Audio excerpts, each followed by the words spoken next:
Subscribe now and press the bell icon. Never miss an update. नमस्कार दोस्तों, स्वागत है आपका विष्णु साक्य कंप्यूटर क्लासेस में।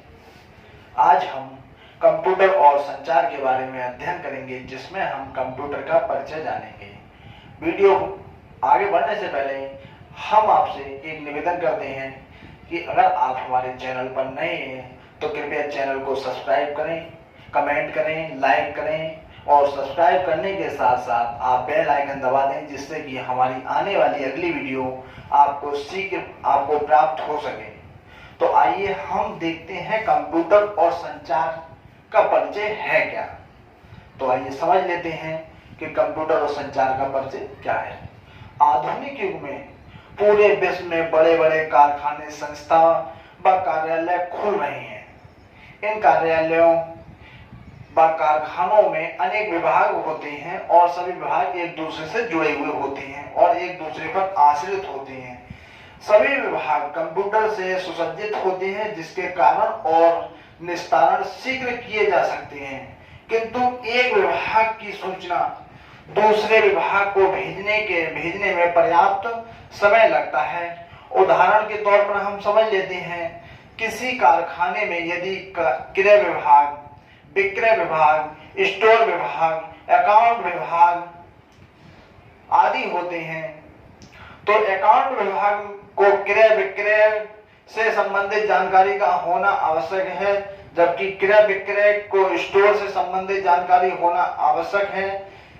यह एक विभाग को दूसरे विभाग की जानकारी जल्दी मिलेगी, कार्य उतने ही शीघ्र संपन्न कर सकेंगे।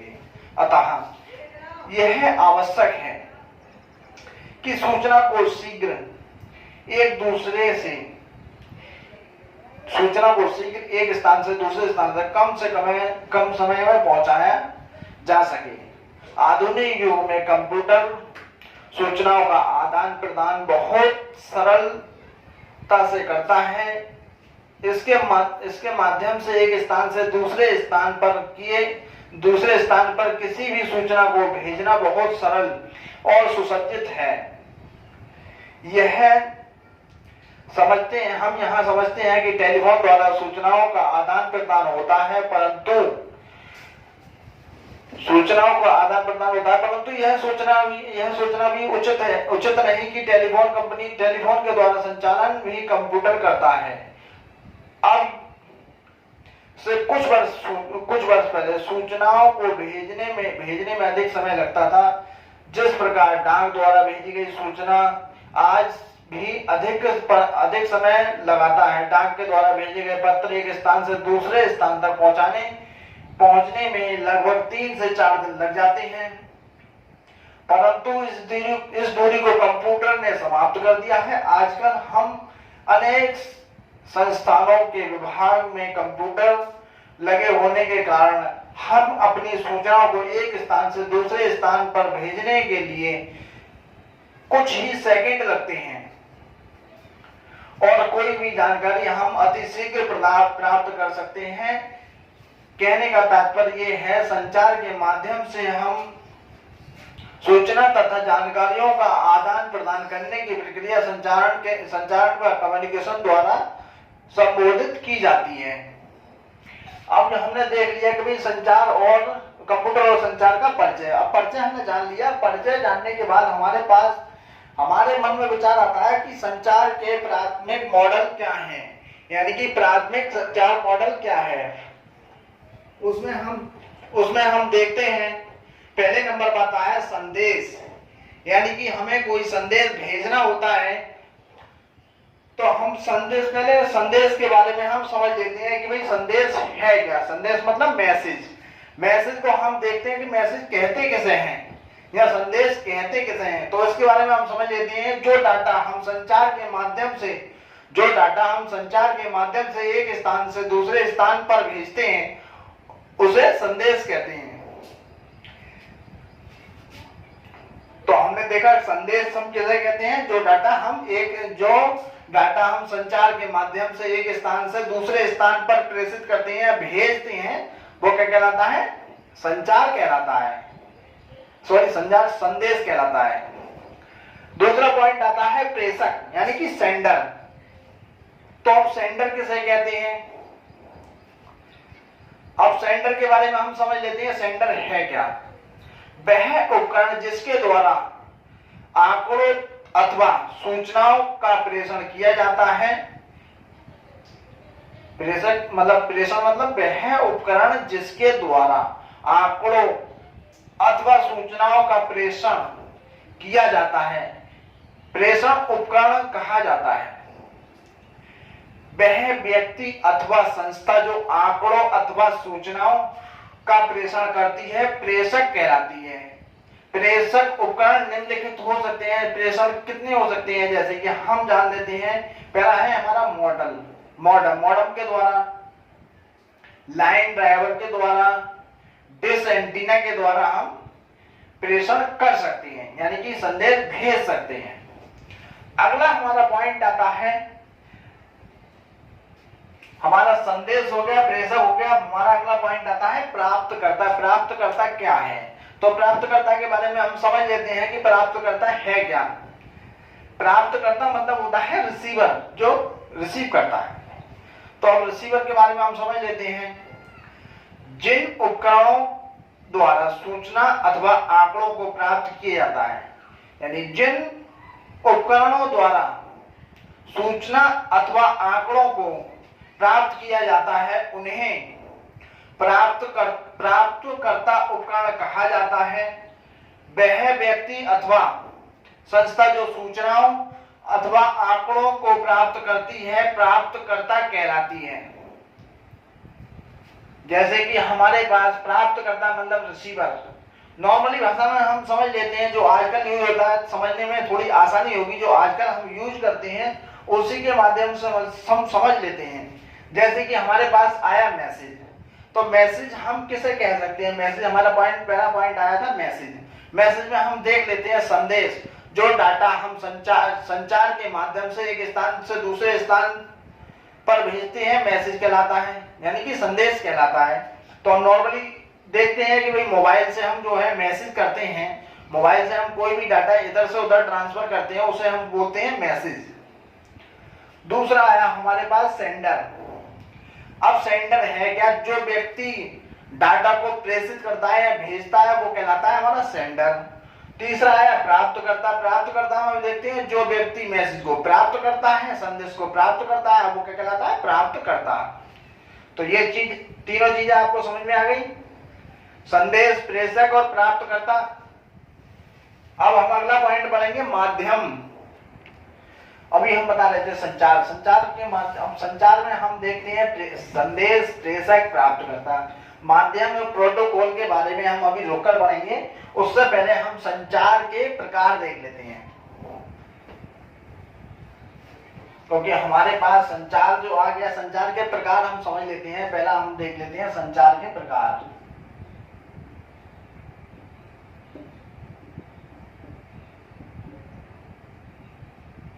तो हम संचार के प्रकार के बारे में हम जान लेते हैं। संचार के प्रकार है क्या?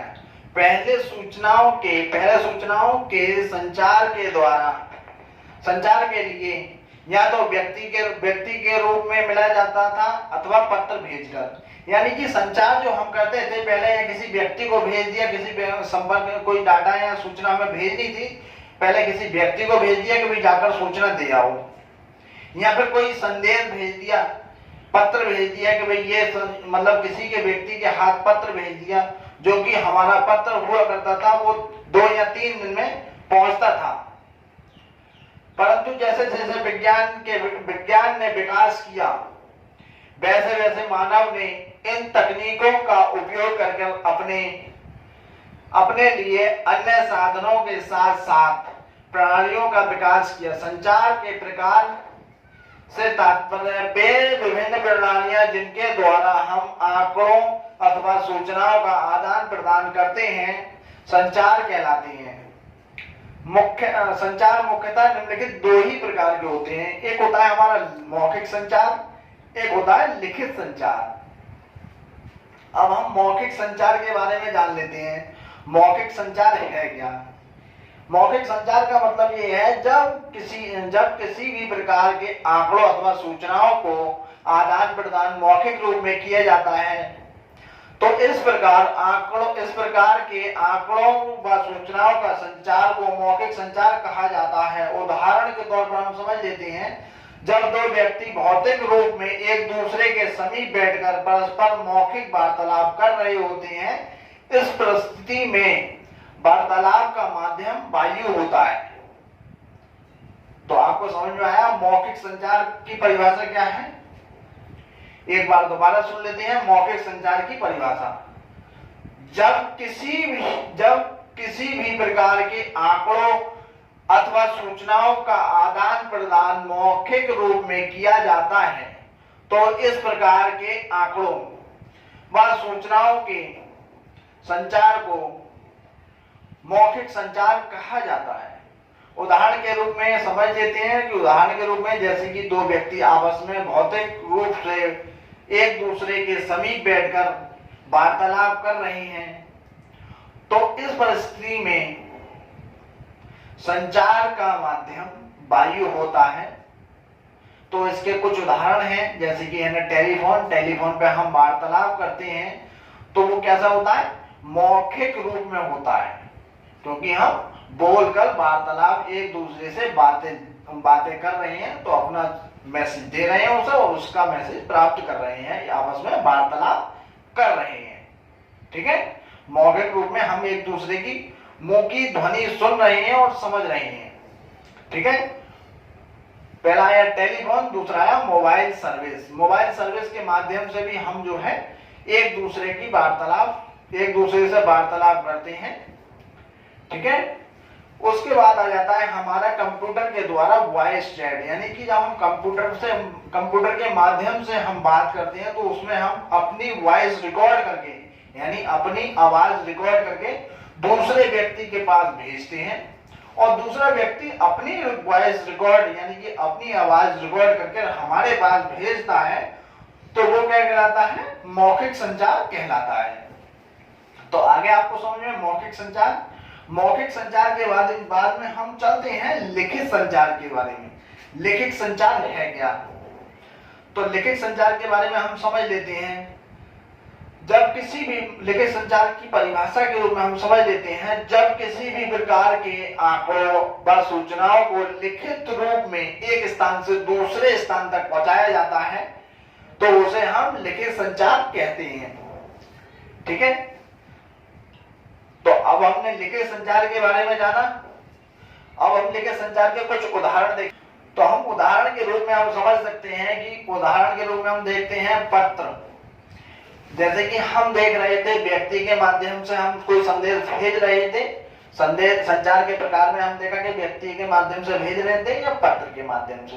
जो व्यक्ति के माध्यम से भेज रहे थे कोई संदेश, तो वो था हमारा मौखिक संचार, और जो पत्र के माध्यम से भेज रहे थे वो लिखित संचार के अंतर्गत आता है। तो अब हम उसके लिखित संचार के उदाहरण को समझ लेते हैं। जी आप इधर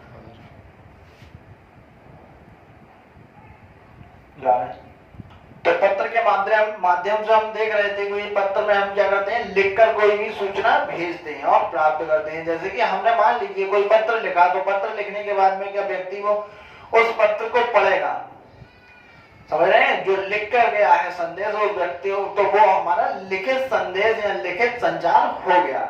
अब जैसे कि हम फैक्स के द्वारा भी हम लिखित संचार, जैसे कि कंप्यूटर के माध्यम से हम क्या कर रहे थे? वॉइस चैट, और फैक्स के माध्यम से हम सूचनाओं को प्रेषित करते हैं, वो भी लिखित रूप में। उसके बाद आ जाता है आजकल जो सबसे अधिक प्रचलित है वह है ईमेल।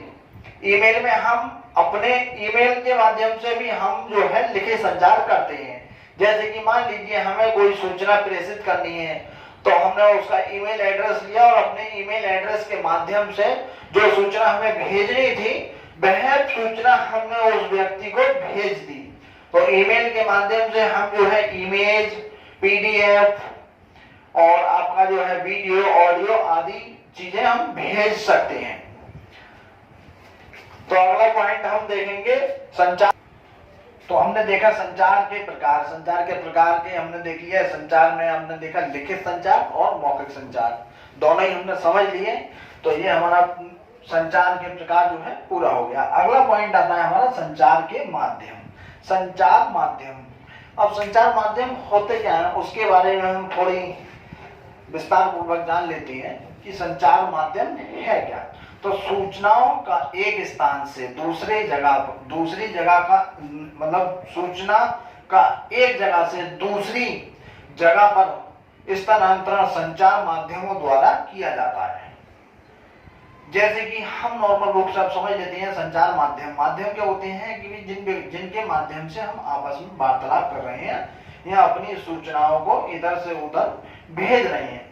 अब जैसे कि माध्यम के रूप में हम उदाहरण के रूप में समझ लेते हैं कि संचार माध्यम में, अब संचार के माध्यम जैसे कि हम देख लेते हैं दो मोबाइल फोन, तो ये क्या है हमारे संचार माध्यम है कि भाई हमने इस पर कॉल करी थी और इससे हमने डाटा इधर से उधर ट्रांसफर हो रहा है, तो ये हमारे क्या है माध्यम है।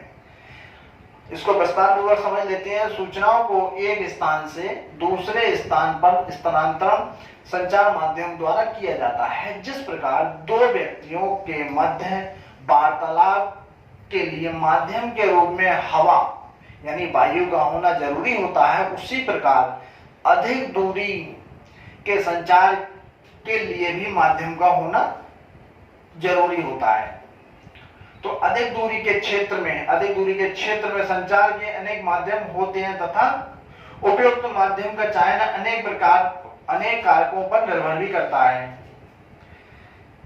तो इसके लिए हम देखते हैं कि भाई हम आपस में वार्तालाप कर रहे हैं, तो उसमें हमें वार्तालाप करने के लिए माध्यम क्या है हमारी वायु। जब वायु नहीं होगी तो हम आपस में वार्तालाप नहीं कर सकते, तो वायु क्या है एक माध्यम है। उसी प्रकार हम दूरी वाले क्षेत्र में, जैसे कि मान लीजिए हम अधिक दूरी वाले क्षेत्र पर हैं और आपस में संपर्क करना चाहते हैं, तो उसके लिए हमें माध्यम की आवश्यकता होगी। जैसे कि हम माध्यम के बारे में समझ लेते हैं, अगर हमें सूचना इधर से उधर ट्रांसफर करनी है तो हम क्या करेंगे, मोबाइल फोन के द्वारा, टेलीफोन के द्वारा सूचना को इधर से उधर ट्रांसफर करेंगे, आपस में वार्तालाप करेंगे। तो उसमें क्या हो गया, माध्यम क्या हो गया, फोन उसका माध्यम हो गया, यानी कि तार के माध्यम से जो है सूचनाएं इधर से उधर जा रही हैं। संचार माध्यम के बारे में डिटेल में हम अगली वीडियो में देखेंगे। उससे पहले हम अब अगला पॉइंट पढ़ते हैं प्रोटोकॉल। प्रोटोकॉल के बारे में हम समझ लेते हैं। तो हम प्रोटोकॉल के बारे में समझते हैं। और हमने देखा संचार माध्यम के बाद प्रोटोकॉल में हम देखते हैं कि प्रोटोकॉल है क्या। तो उसके बारे में हम समझ लेते हैं कि भाई प्रोटोकॉल है क्या। प्रोटोकॉल ऐसी प्रणाली है जिसके द्वारा संचार की संपूर्ण कार्य प्रणाली संचालित होती है।